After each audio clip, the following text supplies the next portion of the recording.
Well, that was an hour worth of ranting that you've all just missed, so let's redo this and try and be concise. Hi guys, it's Mark from North of 7 Outdoors. We are back. Welcome to another Sunday episode. This episode is all about getting another fish finder. I need help. I need advice. So let's talk about fish finders coming up.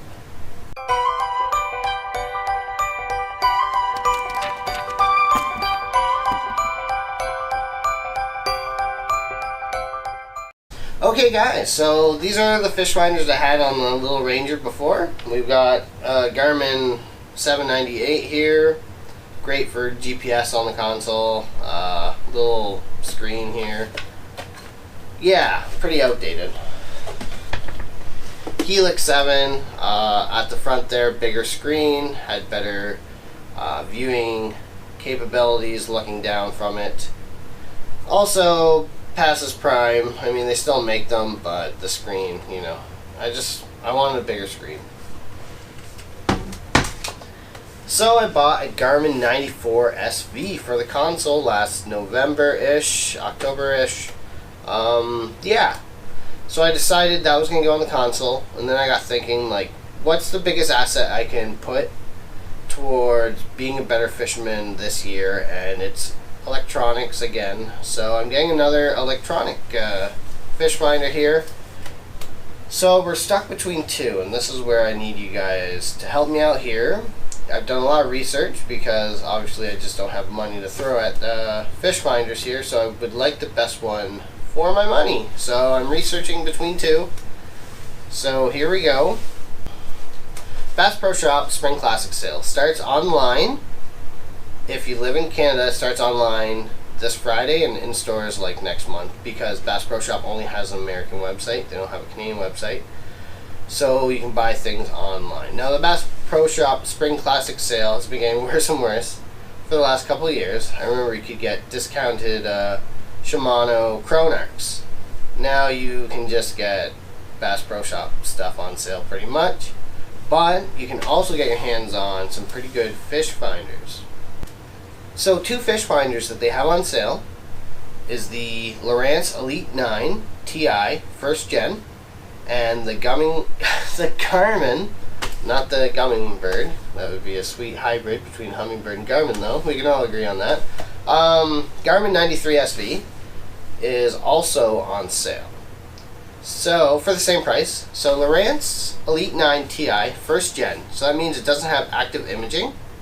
So that means your sonar is not going to be high def. It's not going to be like your mega imaging for Hummingbird. You're not going to see like really finite detail. It's going to be more plain Jane, but it's a 9-inch screen. It's got your side imaging, GPS, your navionics, but where I fish, navionics or mapping systems, regardless brands, are just not going to be applicable. You know, their lakes I fish are not mapped out. A lot of times I don't know people who have ever been to these lakes. I just look at a lake, I'm like, you know what, I think I can get there. And sometimes I can get there, and sometimes I blow my power steering pump. But we're going to make this video concise so we can't go on about 45 minutes about the time. I broke my power steering pump at the boat ramp and had to drive 2 hours home. The Elite 9, so it's your plain Jane. You've got a 9-inch screen, which is lovely. You got side imaging, down imaging, you know, GPS. So there you go. It's regular $1,069 American on for $599, so $470 off. So about 40-something% off, not bad. Problem I have with it is that it's already like obsolete. You can't even buy this unit other than the sale because it's a first gen.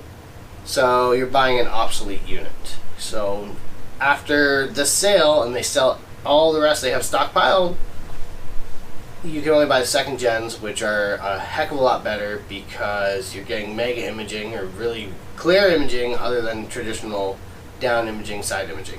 So next we have the Garmin 93 SV, regular $1,000 on sale again. Same price as LOWRANCE, $599 American. Comes out to about $790 for both units.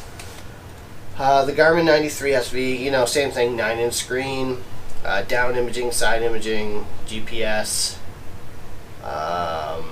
The only difference is the SV Plus is a touchscreen compared to the normal SVs. I think in like intermittent touchscreen, I think it's like half and half. But it's also, I believe, it's live scope compatible. So the SVs are Panoptix compatible, which is already outdated. Yeah, I mean, $1,000 transducer are already outdated. But we're going to be concise. We're not going to go on about that either. So we have the live view now, or live scope rather. So the live scope is compatible with the SV Plus units, but not the SV Garmin units. So, which is fine, because honestly, I can't afford live scope for a couple of years anyways. And what's the other reason? And hopefully in a couple of years the price goes down. And realistically, I wouldn't want a live scope on the console. To me, having a live scope or Panoptix is putting it on the trolling motor, dissecting an area, and hoping to see, you know, that fish come out there a lot clearer.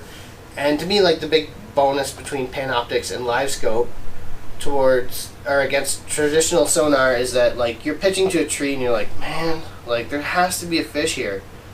With Panoptix, at least you know that there is a fish there. You can physically see it on the screen. So originally I was all about the Garmin 93 SV. I was a little worried about having two Garmins because I haven't tried my first Garmin. I was a little worried I wouldn't like Garmin, so I'm like, if I bought the LOWRANCE, at least it's kind of a fail-safe. And the other reason I heard some people talking about is that the down imaging for Garmin isn't the most concise. Like, it misses stuff that the LOWRANCE would catch. But the side imaging would be really nice. So the Elite TI 9 versus Garmin 93 SV Plus. So I think when you're spending like $600 plus tax American or $800 plus tax Canadian, you're kind of in that area for fish finders where you can get a decent fish finder, but you can't be picky. It's kind of like you got to get the best fish finder you can find. Like, you can't be like, I want a Humminbird Helix 9 mega imaging, because it's like, well, it may go on sale for that range, but it probably won't. So yeah, it's not about brand loyalty here for that little amount of money. It's about absolutely getting the best deal you can find. So we're down to LOWRANCE Elite 9 and a Garmin 93 SV. So I decided to plug in my Garmin 94 SV in simulator mode and play with it for an hour or so yesterday to see how I liked it. Let's see here. So we got nice big side imaging on the simulator there. It's a nice big screen. I feel like I'm going to get the 93 SV. I like playing around with it. So I'm pretty sure this one is the winner. But yeah, I'm thinking like it would probably be on the console. Down imaging would be there a lot. Side imaging would be there sometimes. But I can see like idling to the spot and side imaging, seeing like, you know, hey, I didn't know there's a bunch of logs submerged over there. I'd never really considered it. The fish finder I buy will be at the bow of the boat, so I'm thinking down imaging would be nice. I'm pretty sure LOWRANCE has better down imaging, but eventually I want to do live scope. So I think I'm going to go with the Garmin 93 SV and have two Garmins, and that way I can share waypoints, but I don't really think that's a huge concern, sharing the waypoints with how I fish, to be honest with you. But what do you guys think? You know, those are your two sales at Bass Pro Shop. I know there's a lot of people in the same boat as me. You know, you have this much amount of money to spend on a fish finder. You gotta get the best fish finder. You don't care who makes a fish finder. All you want is the best fish finder for the money. So let me know, guys, if you have any advice about which fish finder I should buy. Thank you guys for watching, and remember, the sale starts this Friday in 5 days. So please let me know if you're like, buy the Garmin, because I'm pretty sure I'm buying the Garmin. But if you're like, the LOWRANCE Elite 9 will change your life and you can get the active imaging transducer for $50 as an add-on, I would be like, that's a game changer. So thanks for watching and take care.